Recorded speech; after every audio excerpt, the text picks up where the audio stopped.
All right, good morning once again. We will continue our discussions on Title 3 Crimes Against Public Order, Title 3 of the Book 2 of the Revised Penal Code. Now, if any of you have or has questions on previous topics and lectures that I have made, you can send it your questions or clarifications to or through private message or to group chat. If any or if none of you will have any questions regarding the lectures, then I will proceed. I assume that you somehow learn about the lectures or the modules that I have been given to this subject. Okay, moving on. We'll start with rebellion. Crimes against public order starts from rebellion. That's Article 134 until Article 160. Now, what is rebellion? Rebellion is a public uprising. It's a public uprising and taking arms against the government. You cannot have a rebellion without public uprising. The uprising must be public. It must be known to the public that you are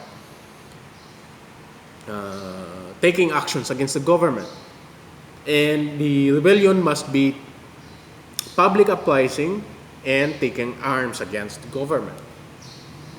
Without public uprising, without taking arms against the government, there would be no rebellion. It could be sedition or any other common crimes. Now, the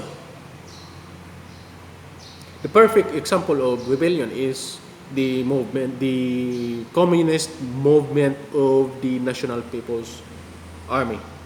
That's the perfect example of taking arms, public uprising, and taking arms against the government. Now, that is the taking arms and public uprising are the main ingredients of the crime. The purpose of public uprising and taking arms against the government is one, to remove from the allegiance to the government or its laws, Philippine territory, or any part of the Philippine territory, or any body of land, naval, or other armed forces. That's the first one. And second is to deprive the chief executive or Congress, wholly or partially, of any of their powers or prerogatives. The essence of the crime is public uprisings with taking arms against the government. It requires multitude of peoples. It aims to overthrow a duly constituted government. It does not require the participation of any member of military or national police organization or public officer, and generally carried out by civilians. Lastly, the crime can only be committed through force and violence. Cannot uh,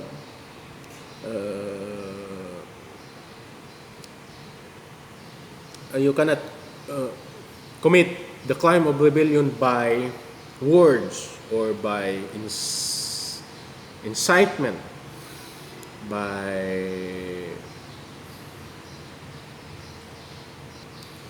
by by heavily criticizing the government. You are not liable for rebellion for that. You may be liable for sedition or inciting to sedition. Now again, the perfect example of the crime of rebellion or insurrection is the communist movement of the National People's Army. If you remember well, the Malawi siege, well, a group of radicals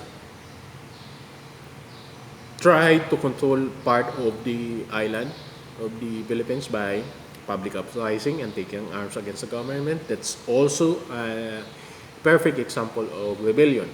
Rebellion can be committed by movement, by multitude of people publicly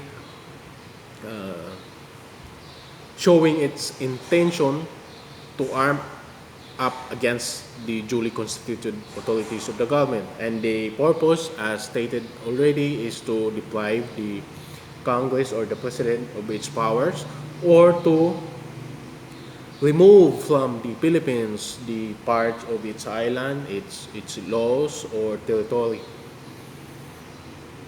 So, my question is now, can rebellion be complex with any other crimes?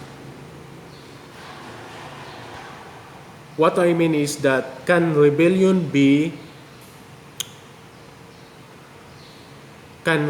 absorb murder, rape, violence, or serious physical injuries committed during or in the furtherance of rebellion? How about illegal possession of firearms? Can the crime of rebellion absorb the crime of illegal possession of firearms? Illegal possession of explosives? These questions have been addressed by cases decided by the Supreme Court. At first, Supreme Court stated that common crimes are absorbed by the crime of rebellion. Common crimes like murder, serious physical injuries. In later cases, as you will learn, and as the crime of coup d'etat was amended, rebellion and other crimes can be prosecuted separately. So, say for example, in the crimes of rebellion, there are murders, of course. Murders or serious physical injuries. Now, if the murders or serious physical injuries were committed in furtherance with the crime of rebellion, in furtherance with the purpose of rebellion, then the crime of murder or homicide or serious physical injuries are absorbed in the crime of rebellion, of course. Now, rebellion, as you know, cannot be committed without violence. There must be violence, there must be murder, there must be destruction of property. Now, if the act or acts committed during the crime of rebellion is not in furtherance with the crime of the rebellion or in furtherance with the purpose of the rebellion, then that crime can be prosecuted separately. What I mean to say is that if the crime of rape is committed during the commission of the crime of rebellion, now the rape is not, of course, in furtherance of the purpose of the rebellion. That crime of rape will be prosecuted separately. How about illegal possessions of firearms? Illegal possession of firearms in later cases decided by the Supreme Court, the Supreme Court said that illegal possession of firearms can be prosecuted separately because, as you already know, illegal possession of firearms was provided by a special law. A special law, intent is not an element.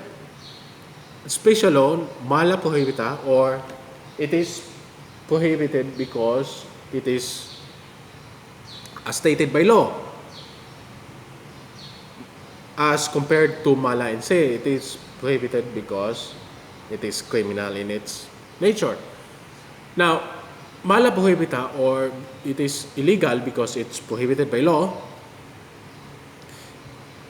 The crime of rebellion can be separately prosecuted to the crime punished by special law. That's the crime of rebellion is crime mala in se, or mala because it's a crime in itself, and the crime of illegal possession of firearm is crime mala prohibita. It is illegal because it is prohibited by law. So, in little cases decided by the Supreme Court, rebellion in illegal possession of firearms can be prosecuted separately. Rebellion and in crimes that committed without or not in furtherance with the crime of rebellion may be prosecuted separately, like the crime of rape. Rebellion with common crimes like murder or destruction of properties committed in furtherance of rebellion may be absorbed in the crime of rebellion. As I've stated a while ago, rebellion is a crime of violence and destruction of properties. So, murder or destruction of properties committed in furtherance of rebellion is absorbed by the crime, and there will be no separate crime for that offense.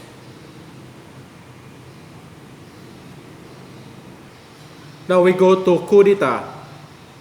That's Article 134A of the revised penal code. This is actually an amendment to the code. Actually, an amendment to Article 134 of the code added by RA 6968 on October of 1990. So, what is coup d'etat?